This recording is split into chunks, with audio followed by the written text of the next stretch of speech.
if I really am disciplined, if I really am motivated, in the most humble way, like literally nobody could stop me from doing it. Like, I think that the only way... You bring that to the table. Yes, and I've learned that. I just think that there is literally no way that anybody can stop me from doing this but myself. And that's like a superpower, really, because I feel like 100%. It's so easy to quit on yourself.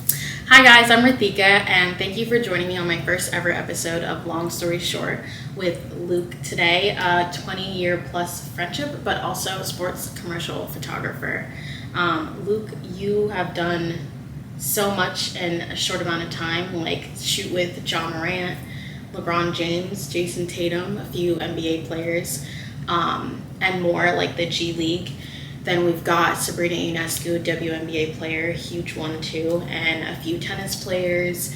You've worked for the US Open, right? Mm-hmm. And a few other sports, just companies like Slam Magazine and a few other companies that you've definitely heard of. And I think that's so cool. So I figured, why not start my first episode talking about how you even got into this? Because it sounds crazy, but probably also not crazy to you because you've done it. Yeah. But saying it out loud, does that seem like unreal? Because that sounds unreal that I even know someone who has worked with these people. Yeah. I think the biggest part for me is like just being on go all the time. Right. You know? So, being busy. Yeah. A lot of times I think it's in these certain fields where you are surrounded by these people who have the opportunities. Number one for me, it's work. So as cool as it is, and like I'm a Celtics fan, so like seeing Jason Tatum and stuff right there, I'm like, that's one of my favorite players. Yeah. But at the same time, like I'm there for work. Yeah, that's true. So I have to like lock in and really focus focus on that. Separate that a little bit. Exactly. So I think in the very beginning, there were moments where I was like maybe a little starstruck, but then very quickly I transitioned to like, I need this moment to be as perfect as it can work-wise, right? Because I'm probably not going to be best friends with LeBron or Jason Tatum or these people. So it's like I'm there for work, so I need to do the best job I can to be able to be taken seriously and be able to say, this is what I did, and I don't have regrets of it being something that it could have been. Exactly. So, and also they can look back and hopefully remember you if they need something again, or whatever company you're working for. Yeah. It's been really cool. Hearing it out loud is definitely like a little bit of imposter syndrome. Yeah. I mean, I think there always will be for me. Yeah. Just because of also being such a fan of these people or these sports. And then being able to work with them. Yeah, and I never imagined being in that same space as them. Right. Even if they don't know who I am, just being able to take that photo for Nike or Slam or whatever it is. Like I've been around Sabrina probably 3 or 4 times now for different shoots, and like having actual conversations with them too, it's really cool because not everybody gets that. And one of my last shoots was in New York City with her for her sneaker release. And I was talking to my buddy after, and I was like, we walked out of the Nike store, and I was like, so many people that were walking by right now are probably fans of her. Oh yeah, no. And like casually, I just walked out, and nobody knows I was just with her. Exactly. Nobody knows I just talked to her, that I was shooting her. Like, it's so crazy to me that people go on with their normal lives and we never know what other people were just doing. So I'm super grateful for every moment, and I just want to keep doing really cool things that mean something to me. And it's always nice when friends or family think that it's something that's really cool. Yeah. No. But I do think that it's also much more about the relationships and moments, like us being able to sit here. Right? Like being present. I think and taking it all in. I think that's all something that you're going to look at long term versus I shot LeBron, I shot Jason Tatum. Like that stuff is cool. Just experiencing it is its own accomplishment. Exactly. I guess. Yeah. Well, touching on like how surprising or just like crazy it all is. Like when did this start? Because I know, knowing you from kindergarten, I knew that you and Brad, for example, you guys were huge hoop dream players. So like seeing you go from that to, I know you went to college and everything, to this, it's like, it's so fascinating to try and understand, like, where did it start? Like, what made you even think of photography? Was it something in the back of your head? No, I've always been good at art. Like, since I remember being little, like, even coloring and stuff, I've just always enjoyed art. I've always been good at it. And when I was in high school, you know, being on the basketball team and whatever, like, that popular kid like ego is. Yeah, exactly.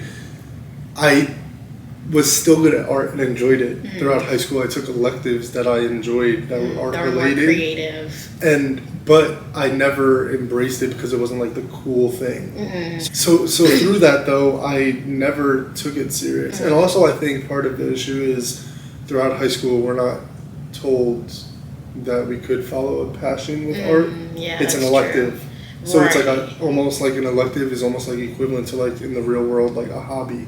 So I didn't really. It's not as important to them. Exactly. And I actually got my first camera in 7th grade, but I never used it. Yeah, I never used it. I didn't take it serious ever. And was that like something you asked for, or was it something that was like given to you and you're like, oh, like actually I kind of don't mind taking pictures? I actually bought it because my birthday is November 22nd. So I bought a camera, and I remember I bought it in 7th grade, and I didn't use it again until like junior or senior year of high school. And that's when I used to take pictures of my friends just for fun. I still had no clue what I was doing. Right. And then I didn't take it serious again. Well, I didn't take it serious then, but I didn't do anything with it. Right. Until it was just like a hobby. Like it was just like, oh, if we were going somewhere, I would just be like, oh, let's just take pictures. Yeah. And I did it for fun. So but then I stopped because I went to college. I went to Montclair State. Yeah. Your focus was more on exercise science. Right, exercise science. But I then very quickly realized that wasn't for me, as we were kind of talking about earlier. I did not do well at all with that. And then I transferred to community college at Mercer County. And I was playing basketball there. And going into the second semester, I got mono, so I had to take off the semester. Oh my goodness. And I was like bummed out because I was like, I've been working out every day in the gym. You know, I was absolutely working out the most I ever have in my life, taking basketball the most serious I ever have in my life. And I was the best I've ever been in my life. Right. Now, I was going to ask you, like, was basketball or playing basketball at Mercer, was that something that you wanted to do because you were still in that mindset of pursuing it, or was it more so to keep you on your toes, like, with classes and stuff? I think a little bit of both. Okay. I think I knew that in my head.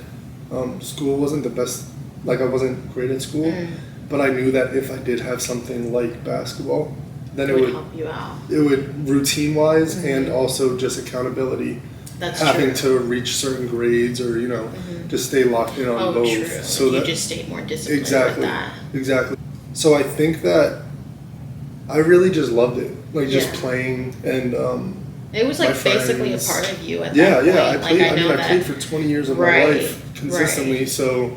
And it's huge in our circle too. Yes, like it's 100%. like for me, I didn't play, but being friends with Denzel and you and Chris, it was more of like a family and not just so. Which is why I asked, because I feel like it's also a comfort thing to be around. 100%. And those guys are people I consider my brothers. Right. You know, I grew up with them, and from the first time I touched a basketball, all of us played and stayed together.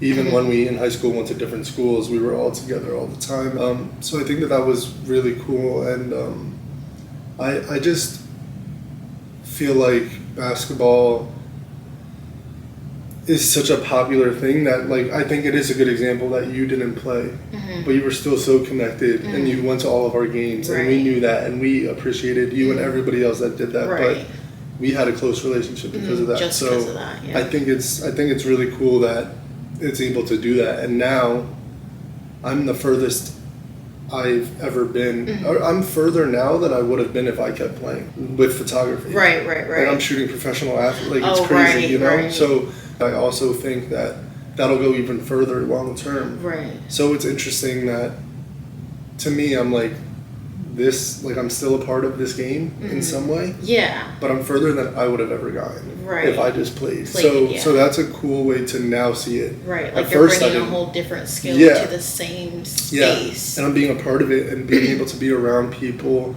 and around games and, you know, just in environments that I never would have been in if I kept playing. So, yeah, I guess in a way everything comes around full circle. Yeah, I didn't expect it to be this way, but it's crazy how life works out that way. I think everything happens for a reason. It's so cool to hear, but with that, like that photography side of it, like were you thinking more of like, oh, like I'm, you know, I have a camera, whatever. Like when you were doing that, you had it in 7th grade and then you had it in high school and you were playing around with it. Yeah. Was that when you started thinking like, oh, you know what, I actually kind of like this a lot? Or was that more so after, you know, college or whenever you picked it up again after high school? Yeah, it was then after college. Oh, after college. Yeah, it was it was during that time that I was sick at Mercer. Gotcha. I got a camera for Christmas. I asked for one. This was different than obviously the one that I had because the way also certain cameras work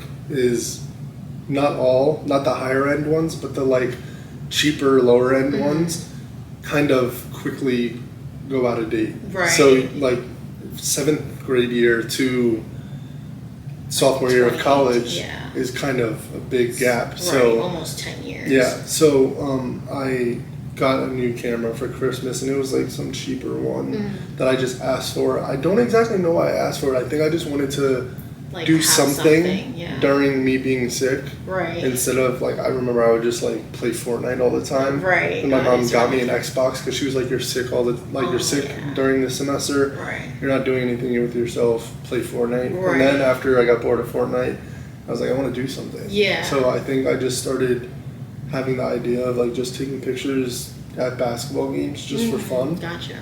But that's when I started to take it a little more serious. Once I continued to do it and realized I really enjoyed it. And then my mom was the one to tell me, try this out. She said, try this out for a year. And if you don't like it, if it's just a phase, then go back to school next year. Oh, okay. So you took a break from school overall. So you took that break from when you were sick. You took that break from school entirely. Yeah. Oh, okay. Yeah. I'm thinking you took a break from just basketball. No. So that really gave you so much time to yourself, which again, like you said, you obviously asked for the camera, but like kind of like tell me like what your thought process was on just like thinking about wanting it, and then like. If you could pinpoint a little bit of like, was it like a game into like one game taking pictures, or was it 2 games that kind of like clicked in your head where you're like, you know what, like, you know, this could be something. I think once I stopped school and had that whole semester, when I got that camera, I started taking pictures of games because it was basketball season. And I would have been playing if I didn't get sick. I went to a few of our Heightstown games. I went to a few Petty games. And I remember then I started to build a relationship with some of the guys at Petty and some of these other schools. And I just really felt it was nice because I was able to still connect with people. I was able to meet people and, you know, give them photos. And that was a cool like exchange in a way, because then I started to know them and get to see them at the games. Right. But I just kept doing that. And once I started to get better, I just started to do it more and more. So I remember I had some guys that I reached out to at the Patrick School in North Jersey. And they had some good players. And I connected with those guys. And then I started going to their workouts every single day. So I would drive... I was like making no money. Yeah, no, I was going to get there too. Like, were you getting paid for these, or were you kind of just doing them free? Yeah. At just first, to get experience. Yeah. Okay. I mean, I really hadn't. I don't even know. Like, right where I'm at now, definitely wasn't my goal. I didn't really know much yet. You were kind of just like, okay, this is something I like doing. I was just having fun with it, and once I continued to do it, and I guess my mom noticed a passion. You brought like a spark, maybe. Yeah, and once I started to like realize I was really enjoying it, I would go to the Patrick School, every single day. I would go during the school week, and I would go after school, and they'd work out for like 3 hours. It was like a mandatory thing, and take pictures every day. And then once I started doing that, I was like, okay, cool. Now what? Then I started going to their games, and I was going to other schools' games, and through people I knew, through coaches I knew, I started to ask people if I could go to their games and stuff like that. I remember I started to research like the top players in New Jersey at that time. Right. And I would DM them on Instagram and be like, that's yo, so cool. I want to go to your game, right. whatever, like just, you know, right. trying to build that relationship. Yeah. And then I would go to the games and take their pictures, and then I would go to their game again and kept doing that. So I met so many guys through that. Right. But I also, when I started taking pictures, I wasn't getting paid anything at all. I was just, doing it for fun. Right. Was that something that like affected as far as like not your work, but just like, did you have a moment where you're like, you know what, like I should be getting paid for this? Or was it really just strictly like, oh, this is like so fun for me? Yeah, it's funny you say that because I think I'm still at that point in a way. Oh, really? Yeah, because it's just like a thing that's never ending, ways to learn and get better. And it's just like anything, there's so many different avenues within it. And there's so many different things to shoot. Even within sports, you could do shoes. Right. Like, you know, you could do the athletes, you could do products like jerseys or whatever it is. There's so many different things. But I think, I remember the first game that I was like, okay, this is really cool. It was at Brookdale, and it was like a hoop group holiday tournament. And I remember that was when my now good friend Scotty Lewis played on that team. Brian Antoine, Philip Wheeler. Right. There was just a bunch of guys on both teams that were like McDonald's All-Americans. Right. And that was the first game where I was like, this is really cool. And I previously reached out to so many people. I remember it was just like I would go on Google and type in photographers in New Jersey.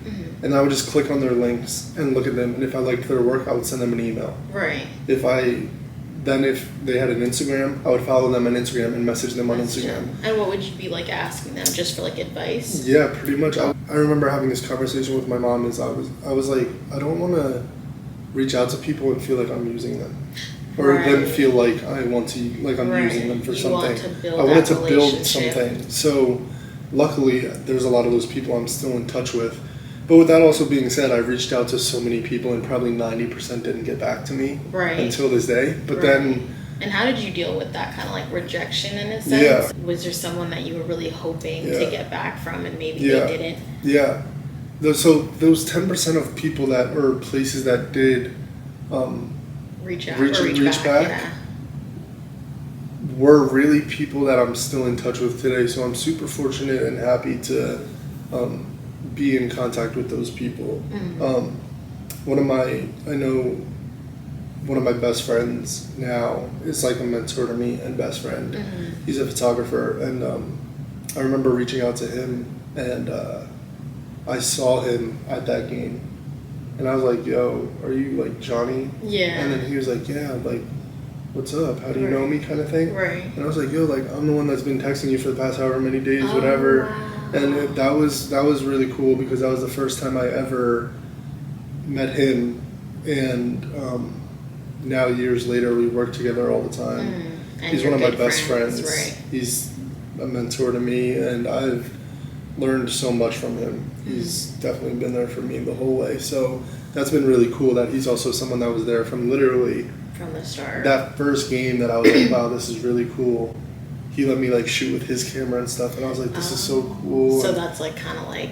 He gave me just so much advice. Right. What was that moment like? Like you are touching on it, just how it went from just having fun to like... Oh, yes. This is it. Yeah.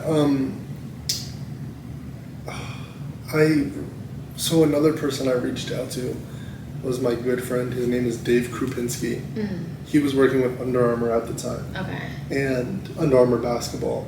And I remember I reached out to him, and I was just like, yo, I see that you work for Under Armour. Is there any way I could shoot some of the Under Armour circuit, like the AAU, like the UIBL version of Under Armour? Okay. So then they had one session in New Jersey, and I was like, can I shoot for this? Mm-hmm. I just want like a media pass, whatever. Oh. And he was like, yo, why don't you meet me here by the beach and we'll get like breakfast and we could talk a bit. Nice. And he literally asked me to shoot that whole circuit. So then I was going to fly out to different places and shoot each of the 4 or 5 sessions during that first year. And that was within my first 6 months. So I was like, did you have to like so show cool. him like proof of like just like your portfolio? You set that he followed me, and then I started going to more rainy games. So he followed like Scotty and these guys because they played in the Under Armour circuit. Right. So he just would comment, and he would comment on my stories and be like, "Yo, this is really cool." Mm-hmm. So then I guess in a way, unintentionally, my portfolio was like me constantly posting on my story. Yeah. And then he consistent. saw that. He saw that, and then he was like, "Yo, do you want to shoot all of these?" And I was like, "Yeah, I would love to." Right. And I didn't expect that going into that conversation, but that was really cool. That?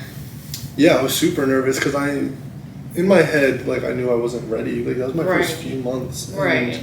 I was just very nervous. I never played on the Under Armour circuit. I never played on the Nike circuit. So all these things are like very high level basketball. Yeah. So I was just nervous, and I remember I did get paid for that, but compared to now, it wasn't a whole lot. But I remember being like, "Oh, I'm getting $250 for a weekend. That's so cool! Right. Like I'm getting paid for this." And then throughout time, obviously that developed to more money as I got better and got bigger jobs. But those moments are still moments I will never forget because those are like those first moments. Where I'm like, okay, like, yeah, and I'm also able to maybe do something with this. Like, you can get paid, you know? Right. So in that sense, I'll touch on something I wanted to ask you was your worth and what you, like, use to determine that. Because you say you're nervous and you say, like, you were 6 months into it, which is, like, crazy that you were doing a whole circuit. And, of course, like, that just shows your work just from having fun. That guy Dave, he obviously saw something in you to be able to trust you with something as big as a whole circuit. And if you said at the time it felt like, oh my god, like 250, like so clearly, like what was that like for your like mindset of your worth and what you felt was enough for you and your work? Yeah, that's a really good question because that's also something I still struggle with. Okay. And I think I will always to some extent. I'm not I definitely struggle with the whole self-worth thing, but I think that also in a positive way though is what makes me so grateful for every opportunity. Right. From that first one where I was making no money to $250 to, you know, now being able to make a living off of it. So all of those moments mean just as much to me. Right. So that whole self-worth, I'm trying to think, there are times where I'm like, this is really cool and I'm worthy of this. Most of the time that's not the case. Right. But it's also because it's something I built from nothing, right? So it's hard to gauge in a way. It's hard to navigate what I think you're worth. I'm worth. Right. And in this industry you can't really like go off of salary Yes, comparison. exactly. So I'm sure exactly. Like, that's a little difficult because you're also not going to ask people like, so how much did you make for this? Yeah, because I don't know how much I should be getting paid. Yeah, absolutely. So that part is probably also, how does that play into like your responsibilities in life? Because I know that with passions and my whole like, you know, purpose in this is, of course, following our passions and how we get there, but also how does that support us in like the adulting and the sucky part of adulting, which is bills and things like that, and how did that play through? And I think it's great your mom also wanted you to try it out for a year. She wanted you to kind of like really like soak yourself into it rather than like just being like, if you're not going to do this or if you're not going to get this much at this time frame, like then you need to like figure out something else, which I think some kids or even adults kind of feel is like there's like that timeline. Absolutely. I mean, even today, there's still times where, so many times, where my mom has believed in me more than I believed in myself with photography. That's great. Yeah, and that's been something that has pushed me a lot because of struggling with the whole self-worth thing. Right. She kind of is the one that, even if I still don't believe it, knowing that she does is enough for me to be like, okay. To keep going. She would be honest with me too. So, and yes, to keep going, because she'll remind me of that worth. Right. Or say, hey, let's think about, she'll like almost break it down. She'll be like, let's think about a couple months ago or last year or 2 years ago. Right, like where you were. You've grown a lot and you do deserve this and you've worked for this. You've earned it. So that crucial. That then is able for me to at least tell myself I got this kind of thing. Because she also told me that back then too, about where I previously was before that. So in a way, like, she hasn't been wrong. So, So that's been a really good reminder. And through making money and making a career out of this, it definitely is very challenging because I think there, for me especially, is so much comparison. Through the opportunities, through the money, through the work, through the creativity. I think all of it is very, for me, I just compare myself a lot. But again, I think for the most part, it's not a great thing, but that little bit of it being a good thing is what pushes me to keep going and getting better. And I'll sometimes, be like, oh, I want to reach that. And then when I reach that, now there's something else, a new project or person. It's almost like going to the gym. Exactly. And like you're reaching for that. Like, and then when you reach it, it's like a new goal now. You want to lose 10 pounds, then you're like, okay, oh wow, I want to actually lose 20. And it's like, once you get that one goal, there has to be another. And it feels more possible. It's still nerve-wracking, and just in general, because it's always going to be something new that you have to like adapt to or figure out or kind of just jump into, which is kind of what I feel like you did is when you did do this circuit, is pretty much jumping into like the deep end. Which in some ways I personally feel like is like one of the best ways to get into something, is because you kind of are forced to deal with everything that you, I guess, could also gradually like work up to. For me, when that happened with the Under Armour circuit, it was really cool because there's this other guy named Steven Counts that's like this iconic photographer that my friend Johnny, my mentor, learned a lot from that guy. So I was able to meet him within my first 6 months, and he is taking pictures of Michael Jordan, Kobe Bryant, like the most like iconic athletes in the world. And I got to learn from him a bit and get to know him. So the Under Armour circuit, as much as it was very in the deep end, trying to learn so much so fast and not embarrass myself. And I'm young, I'm like, well, I'm still young, but when I was like 20, 21, so I was just getting into the real world with all this, and I went there, and it was just a lot, but it did teach me about myself that I could be good in those situations. I just have to, and I just need to, for myself, realize the best way for me to work as efficiently as possible, in the best way possible, to be able to execute whatever I need to be done or whatever I'm being asked for by the client. So the Under Armour circuit definitely taught me a lot of that, because that guy Dave that hired me for it, he almost pushed me in a way that I don't even know if he intended to do that, but it just, through the person that I am, through the way that I am, I give myself like a there's no second option kind of thing. You have to make this work. You have to So, and not everybody is that way, but because of the way he pushed me, it pushed me enough to be able to bring that out within myself and notice it. So that's something that really helped me through that. Touching on that, it sounds more so like you kind of just push through any obstacles and force yourself to, which I guess some would say could be a negative thing, but in other ways it's positive, because again, like you said, it made you learn a lot about yourself and I think your potential, right?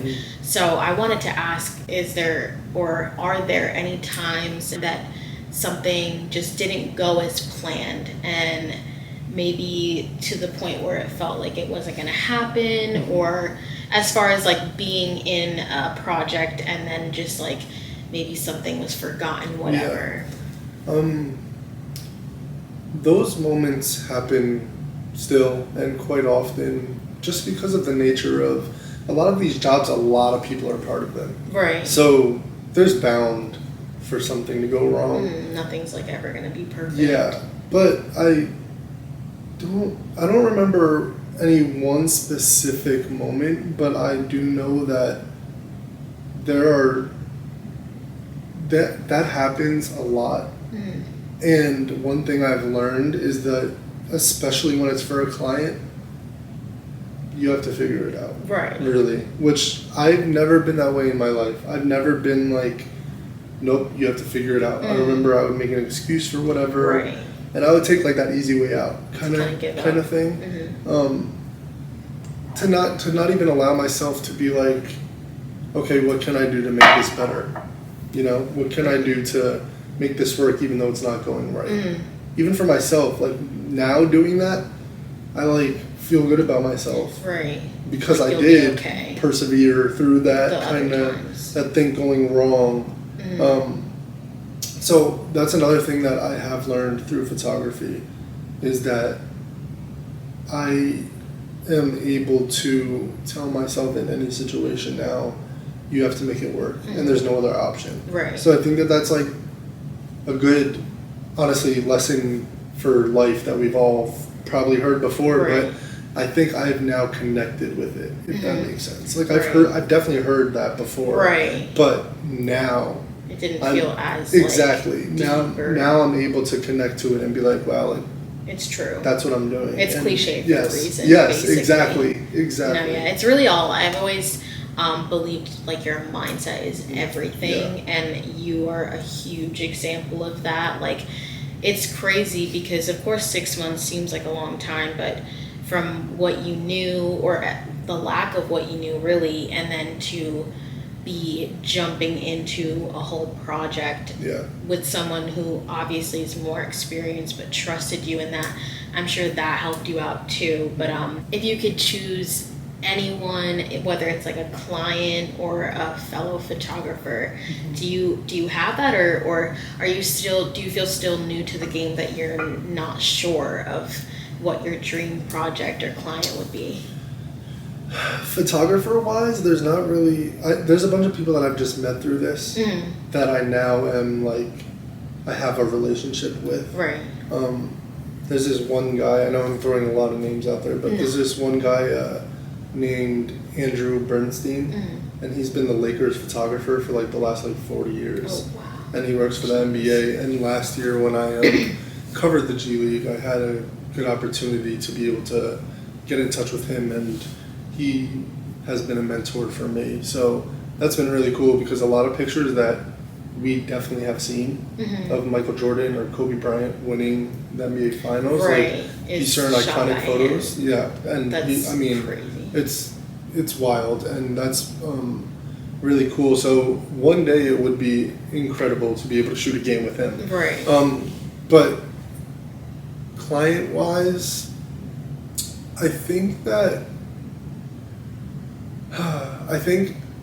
as a person, I think it would be really cool to shoot some of the more iconic athletes in their respective field.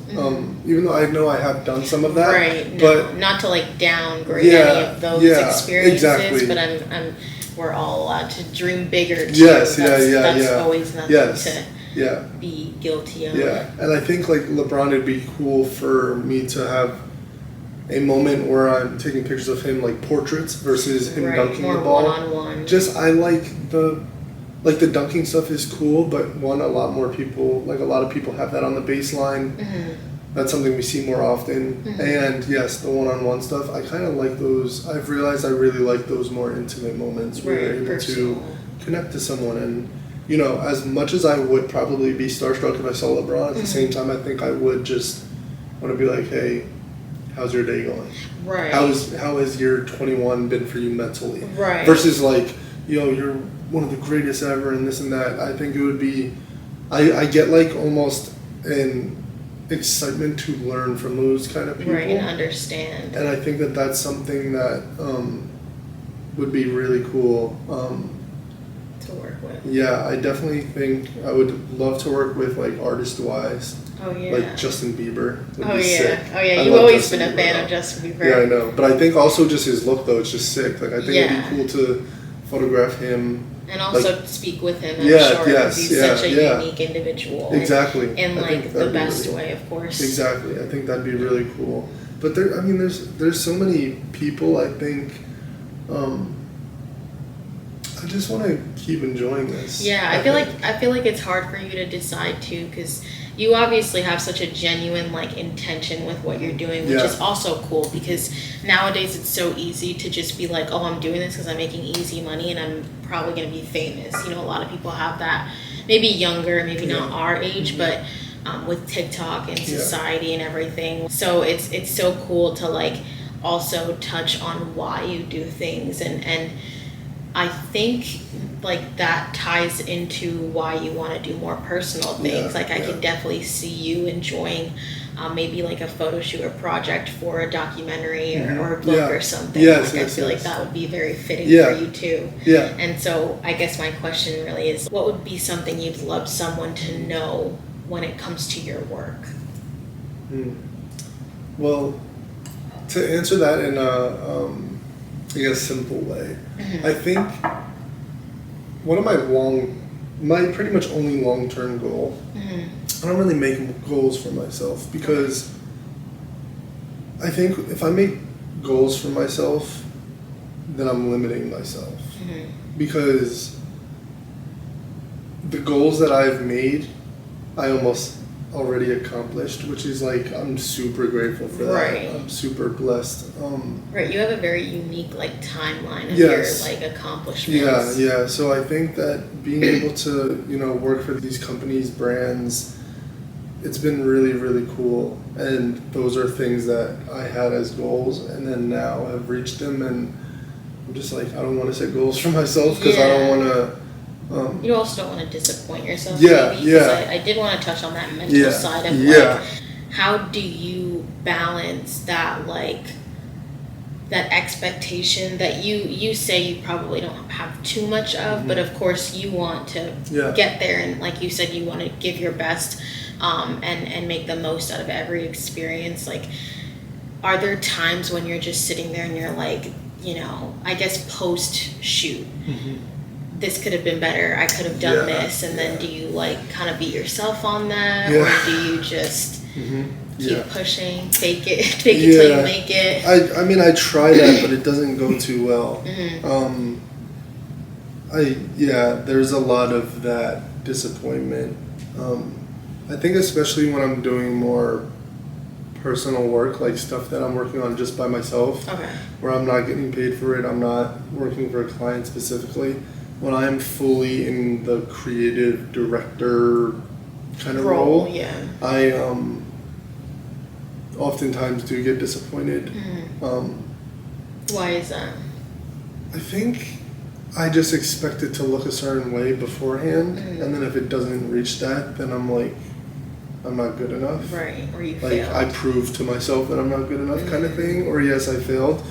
But then if I talk to my mom or my sister or any friends, or even give myself time to just feel that, but then also later on think about it, I think I usually come to the conclusion that it's like being in the gym.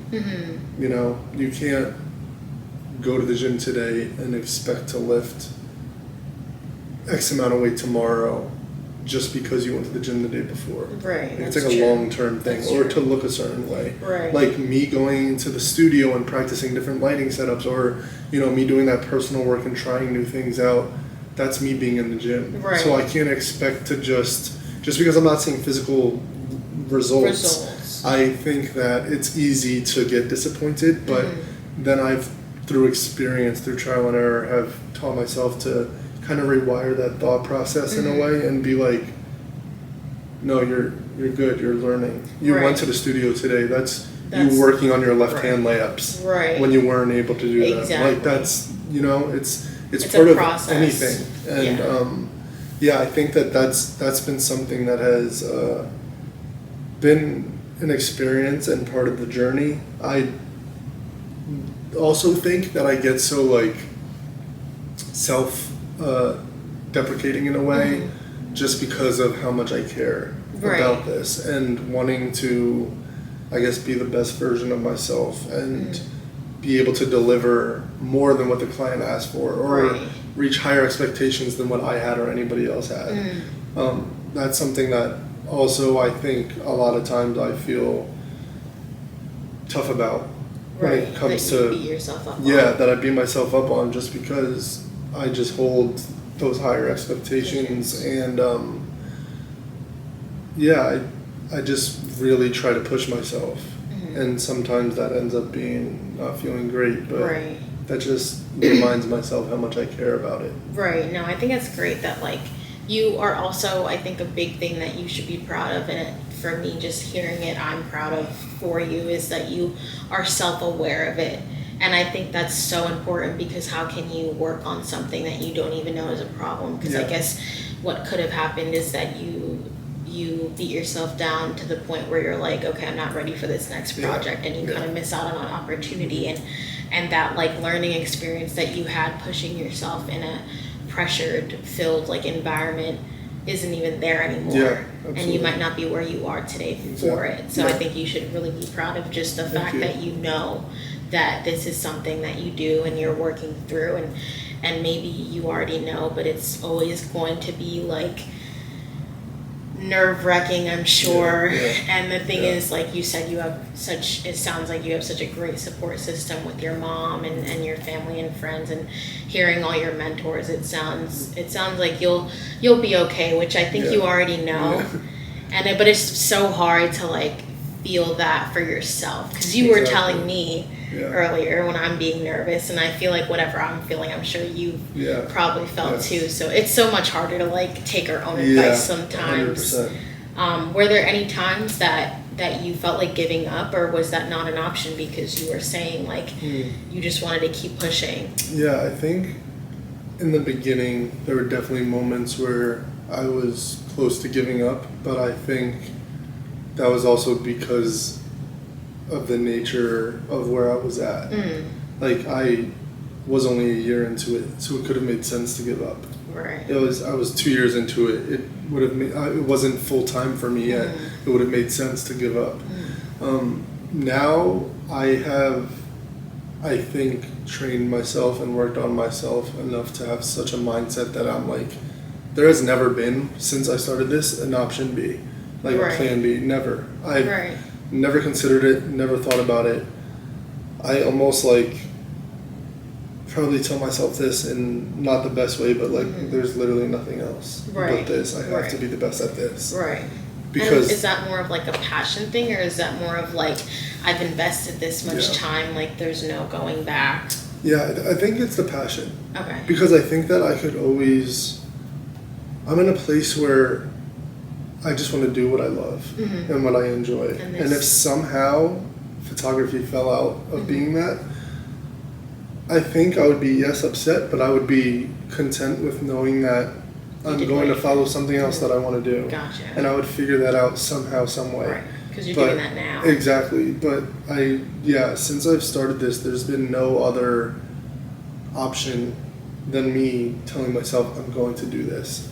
And part of it is like a chip on my shoulder, being like, I don't want to let other people down. Even I don't know if other people are really like depending on me. Not depending, just but like hard on you the way you are thinking they might be. Yes, and I just didn't want. I just think even if I tell myself that and it's not real, that's still something that I almost believe. And it makes me like weight in my head, like I'm never stopping this. Like I honestly don't think I will ever stop. I just want to be the best for myself. I just want to be able to. Anything or. I just want to feel well with anything for sure, but especially with photography, because I've never worked so hard at something. I've never devoted so much time and energy and effort into something.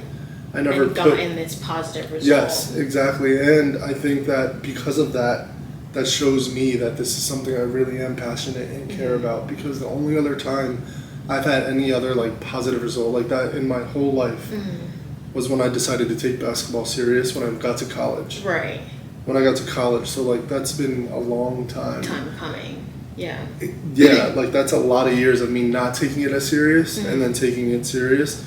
And photography, I've even grown more through that than I did when I was in college playing basketball. So that's been something for me that I'm just like, if I really am disciplined, if I really am motivated, in the most humble way, like literally nobody could stop me from doing it. Like, I think that the only way... you bring that to the table. Yes, and I've learned that. I just think that there is literally no way that anybody can stop me from doing this but myself. And that's like a superpower, really, because I feel like 100%. It's so easy to quit on yourself. And I guess like using that, because the thing is, I feel like another thing that I hope to touch on in whoever I speak to is something that's kind of hard to talk about, which is the mental health side of it. And not just with failures in photography or failures in like opportunities and what you don't know, but also just in life, because everyone is going through something.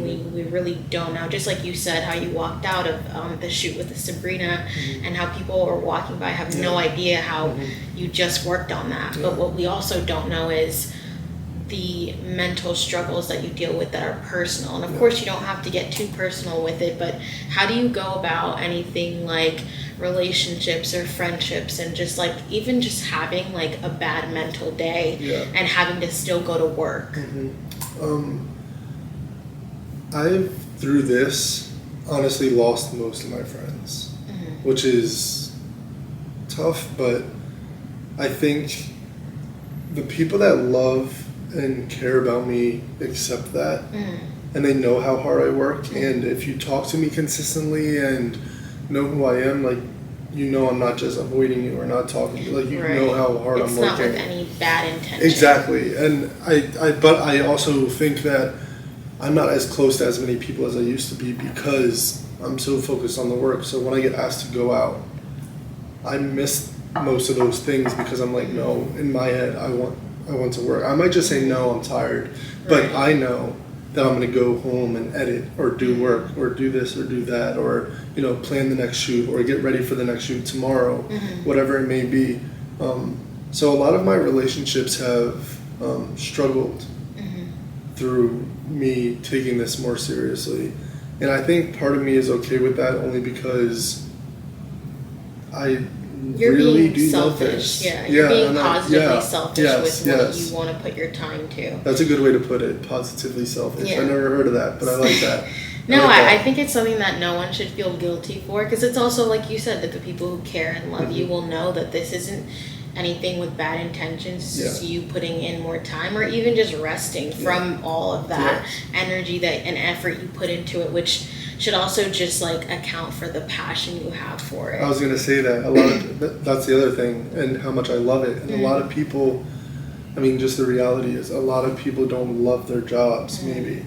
So I think it's hard for, I'm not saying any one specific person, but it's probably hard for a lot of people to relate to doing something they love and, you know, almost prioritizing it over pretty much everything. Life, and because like I've been very like separated, like isolated in a way since, but I don't even realize it sometimes because I'm just like, I just love this, and I'm fine with, you know what, having my mom and sister, and those are the only people I communicate with on a daily basis for 5 days in a row. And then on the 6th day, okay, maybe a friend reached out, or I'll talk on the phone with Brad, or whoever it may be. So every now and then there are moments where I'm like, damn, I've really been to myself. But I just think I fall so into that zone of like, you're just like, I want to be my best. And things are going, like, you know, I might have a lot of jobs at once, or within a month or two, or whatever it is, or traveling, or, you know, whatever it may be with work. So I think it's just easy to fall into that when you're doing something you love and something that you're so passionate about, because you don't look at it as work, as we've also probably heard before. When you're doing something you love, it's not work. But a lot of people are ready to close that laptop at 6 o'clock. Me, I might start at 6 o'clock and work till 12. I don't care. It's like whenever I'm working, I'm in that zone. I'm just going, and I think that happens a lot. So no, that's great. I honestly feel like a lot of people also don't understand or just like are ignorant in such a subconscious way Yes. to feel like, oh well, I would never do that, why are you? And also just not taking that time to understand your mindset and being like, okay, well, you know, it really sucks, like I wanted to hang out with Luke, but it seems like he must be really into this. I think that's something that people want to say is, at our age, being 25, I think, is like, oh, we're young, like you know you're gonna look back and are you gonna regret this? And I guess you already answered this, but with looking at things that you've maybe chose work over that, some would say that's a workaholic mentality, which I think you proved shouldn't or isn't when it comes to something that you love. But does that lead you to ever think that you are losing some of those young experiences, or do you still have that mindset of, I don't feel bad because you love what you're doing? I think it's that more, because I've also, like, even before I started photography, I never was really the type to go to parties. Really, like, I've never really been to many parties in college and high school. Even now, if friends are going to, like, whatever, going out, bars or something, like, I don't do any of that. So I think my mindset through all of that has kind of been, I'm going to go home and work. Because I think also the biggest thing has been me just doing it and enjoying it, and then being like, oh damn, I worked for 3 hours today just on this one project, or I did this today on this one project, or you know, I woke up at 4 to go to New York for 12 hours and then come home and not go to bed until 24 hours later, or whatever it is. Those are all things that I'm just like, wow, you just did that without literally looking at your clock the whole time, or without realizing that this is what I was doing the whole time. And that goes to, like, when I'm editing, I'm sitting there for hours and hours. I could never do that in school. I was always waiting for class to end. Waiting for class to end, or being loud, or like talking and causing a scene. Just not being focused. Yeah, so I think that was just something that through photography I also realized, like, I really enjoy this because I'm able to sit here and just edit and, you know, have a good time. I think that those relationships have struggled because not everybody can relate to that, and I've accepted that, and I'm just like, you know what, that's fine. I'd rather have a few people around me that are similar, like-minded individuals that want to also be the best that they can be, no matter what it is. I don't care if you're gonna be a garbage man. If you want to be the best garbage man, go be the best garbage man. And nobody can tell you otherwise. But yeah, there was a lot of those. There's some times where I'm like, I've missed out throughout my 20s or earlier years, but I'm very okay with knowing that I'm working very hard at what I love, and I haven't felt that I've missed out on much at all, because I know I have, going back to the mental health, like, I definitely have social anxiety. It may not seem like it because I'm very outgoing, but in those moments of being uncomfortable out at parties that I, like, don't literally hate that environment, my social anxiety is awful, and I've also just experienced, like, some depression and anxiety for the first time in my life the past couple of years.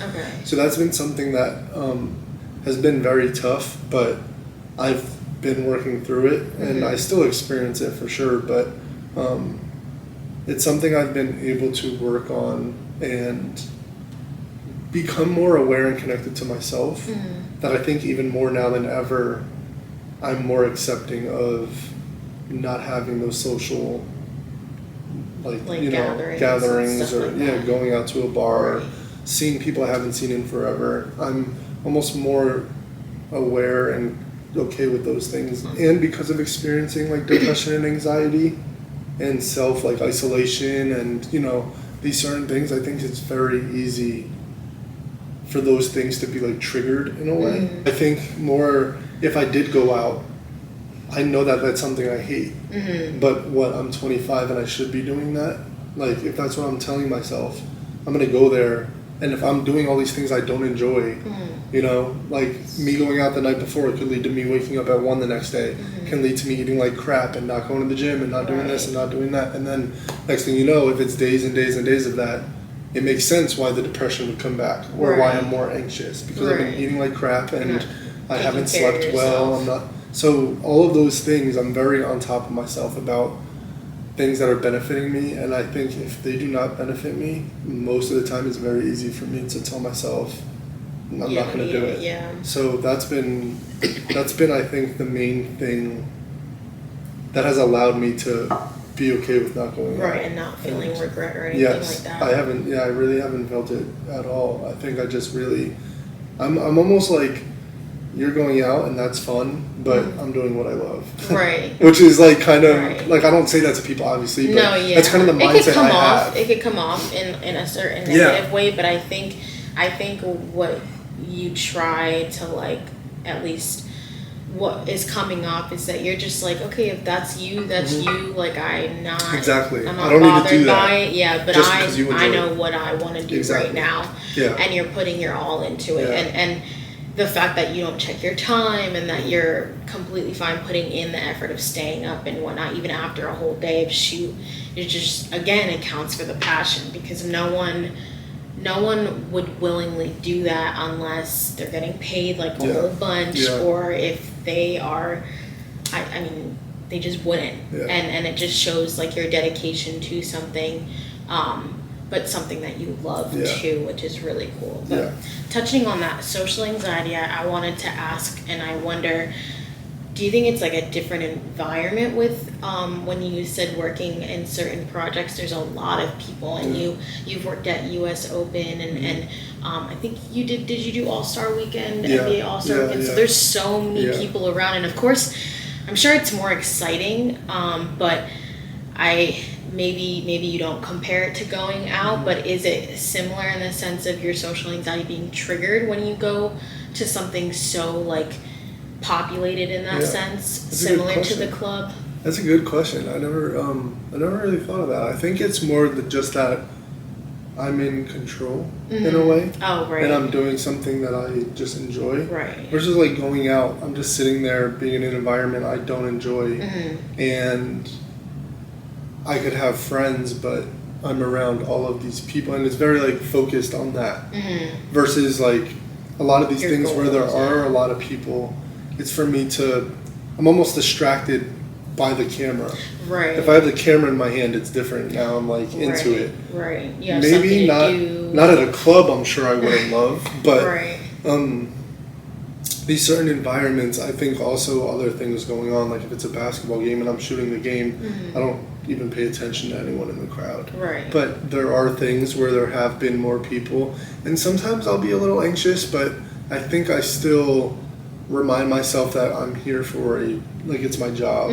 So I'll almost allow myself to not focus on that and focus on just capturing the moment and focus on not missing any moments. So it's more like, would you say you're focused more on like the job at hand? Yes. Or do you also, because you touch on being present, is it also just feeling gratitude for like where you are? Yeah, I think sometimes that as well. I think it's more the me being in the moment, the job at hand.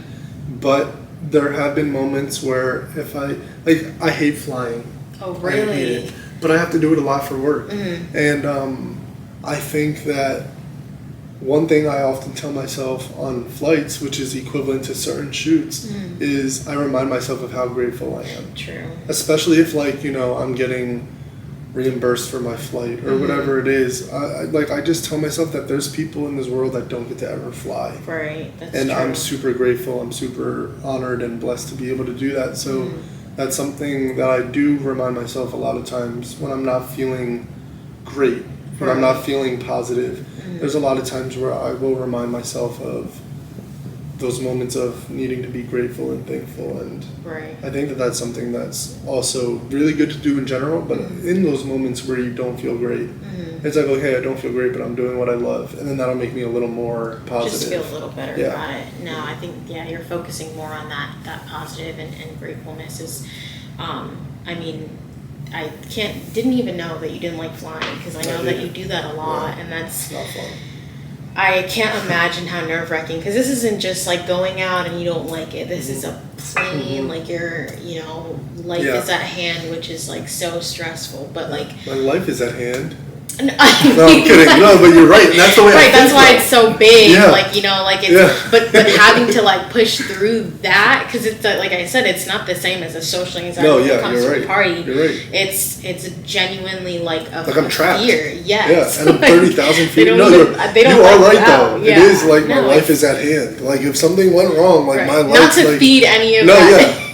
No, don't worry. It all goes through my head right before I'm flying. So. But. Don't worry. But no, that's right. But again, you push through that because you are more focused and determined on what you love. Yes, exactly. And you gotta really, it's so hard to to even like reassure you, because you're doing that for yourself anyway. And I guess something I'm curious is, have you always been this way, or was that something you learned through going through depression and anxiety? Like. Was it more so these opportunities and being able to have something to be grateful for that pushed you to feel more, or make it easier for you to be positive? That's a good question. Got a lot of good questions. Thank you. I've like I kind of said, I've never worked so hard at something. I've never been so inspired by something, so motivated, so disciplined, everything determined, all of those great things. Right. I've never experienced that through anything else in my life. But yeah, I don't think there was any moment, because I didn't work out a lot until that college time. So then I think I was like determined and motivated. But younger years before college, I don't think there was ever a moment where I was like, I'm really determined, I'm really motivated to be the best, because I never was that focused on it. Yeah, and with photography, I think I'm just very, all of those things that I said, motivated, inspired. I want to be the best that I could be. I want to work the hardest I can, and I keep proving to myself that I'm doing that, and that there's always like a new level to almost unlock, because once I then accomplish that, or I end up doing that thing, I'm like, okay, now what's more? Gotcha. Which is also a struggle, because a lot of times I've never celebrated anything that I've done. Oh, really? But it's just because I think I'm automatically like, okay, that level's unlocked, and let's go get this one. Right. Which is, I need to figure out that balance, because I haven't had that at all. But I think I'm just like, what's next? And I want to be the best, and I want to prove to myself that I'm capable of this and worthy of this next thing, and that's something that isn't easy. So I think that I'm still very much struggling with that, but no, you deserve it, and I think it's that timeline that is so unique that you've gone through that makes it hard for you, because it's not like you're spending a whole year just doing high school games. Like, you went from a couple high school games to really good school games, and then obviously doing the circuit within 6 months. So like, you're really just navigating through something that a lot of people don't get to experience. Whether it is something to be grateful for, it's still very like hard to do, because also that makes it even harder to find someone who goes through that as well. Absolutely. But having the mentors is of course helpful, but they still don't have that same understanding of like how quick you're going and how fast you're learning, and you still like figure it out at the end of the day. And whether that's from having 2 people in your circle or more, like, I think you should definitely celebrate that, even just giving yourself the time to sleep in. And I know that that's hard, because I'm not someone who likes sleeping in, but maybe like taking a mental day and just being able to enjoy, like, even if it is picking up a camera because you love it, obviously, and like taking pictures, not just for that personal like experience that you were talking about earlier, but and then who knows, like maybe it'll spark something unintentionally while you're just celebrating like a day off. I think even those are worthy and fun ways to celebrate yourself, because I think it's important, because when we talked about the work-life balance, like, a lot of people see going out as a way of rewarding their hard work throughout the week, right? And so I guess that's something that people like ourselves who don't go out and who don't care for that kind of forget that there are simple ways to do the same and accomplish the same, which is resting and having fun. So I guess with that work-life balance, like I think being a workaholic could be a negative thing, and you seem to just love your job, so it's really not that. But at the same time, like I hope you can also figure that out because you deserve it, and I guess that's something that I would hope you never feel like look back and like I guess it's also part of being present is like celebrating and not just experiencing it. I wanted to wrap up by asking if you had any advice for anyone that is either interested in photography or even just following their passion, and in a sense that advice could be given possibly to your younger self. What would you say to him? Oof. Like Mono, who doesn't know what he's doing, playing Fortnite, and see, this is I have had this question asked to me in therapy. Oh, really? It's a deep question. It is. What would you say to your younger self? A little inner child words. Yeah. I think to not get too deep and emotional here. I think one of the biggest things is, for me, I guess what I would tell my younger self is that you're going to be okay. As much as that's like such like a simple answer, I think there were points where I thought I wasn't going to be, and even moments now where I still think that. Like I should remind myself of that more. That I've gotten through X amount of things. You know, I grew up with moments that may not have been the best during these times, or whatever it is that people have experienced as like a negative experience. If you've gotten through those things, I think it's inspiring to yourself to look back and notice and acknowledge that you got through that. Yeah, and how far you've come. And I think that it's, as much as it sucks to be, you know, depressed at times or anxious or whatever it is, if there's a moment where it feels like the worst it's ever been and you get through that, then you're going to look back and be like, wow, I got through that. That's enough for me to get through it again. You know, I think when you have that proof of yourself, that's something that could be really inspiring and help you through those moments. Now I think, so I would just tell myself that I would be okay, that I'm going to be okay. And that you're a good person. Yeah. And that I still need to tell myself this more, but I think I would also tell myself that I'm enough. Right. Then. Right. Because as a kid, I just don't think I ever felt that way. And I still don't a lot of the time, but I just think when I'm looking back now, I'm like, you were enough as a kid, you know? And I think that that's something that probably a lot of people also relate to. But my advice to anybody that's either pursuing photography or their passion, I feel very strongly about this.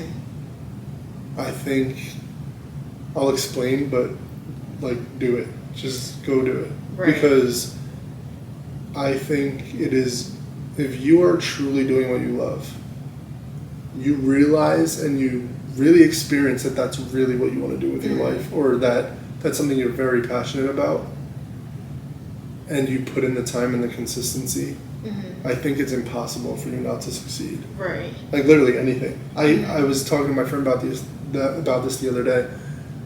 I cannot think of one career in the world that anybody has done that if you don't love it and don't put in, that if you do love it and put in the most that you possibly can, that you won't be successful. Right. That you won't be able to say you did that long term. Right. I think people just cut themselves short. People don't get that overnight success. People aren't patient. People are scared to take that risk. And I think that I would much rather take the risk to at least be able to say that I tried everything than continuously think than to feel guilty about that. Yeah, right. I think that's the biggest thing. Right. A lot of people would rather live their life feeling that guilt or that shame that they didn't follow what they were doing, because you could at least predict that feeling. Right. You felt you felt guilt or shame before. Yeah, right. At some point in life, we all felt guilt or shame. You know what that feeling is, so you're able to predict and know what that feels like. So a lot of people would rather live in that. Comfortable in that. Yeah, and a lot of people would rather live in that because they know the feeling. and take the risk of a feeling that they don't know or haven't experienced. So, yeah, I think that a lot of people are just very stuck in society and what we're supposed to be doing. Yeah, and I think a lot of people need to harshly hear that. Yeah. Because I think that a lot of people have a lot of passions, but they're not even exposed to them. They don't experience them throughout life because they're told that we need to do this or do that, or we need to follow this or follow that, and then you end up doing something you hate for your whole life, and then you're miserable, and that sucks. Things that you could have done. And that's just like not what you want to do. Yeah, I want to be able to have an impact on people's lives through doing what I'm doing and what I love, and I want other people to do that too. I want everybody to follow their passion, but I think that a lot of people just need to expose themselves to different things that they're passionate about and take those risks, because not enough people do. And don't worry about the first X amount of years. Really, like whatever it is, don't care about the first 2 to 3 years. Just work your ass off. That's it. Right. But just do that, and if you love it, you're not even going to realize 2 years later that you grew so much within that time, and that's just the biggest thing. Just take that risk and do it. And don't forget to celebrate. Celebrate too. Hopefully by then I'll be celebrating as well. So we'll see. Now, I would like to say that you already are impacting people, because you've impacted me to start this even more. And I mean, looking at it, it sounds crazy, but like you said, just with yourself, like pushing through those moments because you did before. For me, I looked at what you do and I'm like, well, you know, you didn't take classes, you jumped into it, you're self-learner really, and you made it possible, whether possible is just different things. And that just made me feel like, okay, well, like you said, I just have to do it. But I just think it's cool what you're doing, and I think like you said, if you love it, whatever will happen. And even if this isn't the end goal or something else comes that sparks your interest just as much, I know you'll succeed in that too. And to wrap things up, I just want to say thank you for coming. And it's still kind of crazy that I'm able to think of you in this project that I want to work on because of all your accomplishments. And I can only imagine what else you have in store for yourself, whether it's photography or working on yourself or just you as a person being a friend as well. So hopefully you can come back and tell us more about some new projects and new advice, because I think this was great, and I hope any of you guys looking into photography or just your own passions sees that it's not all sunshine and rainbows, and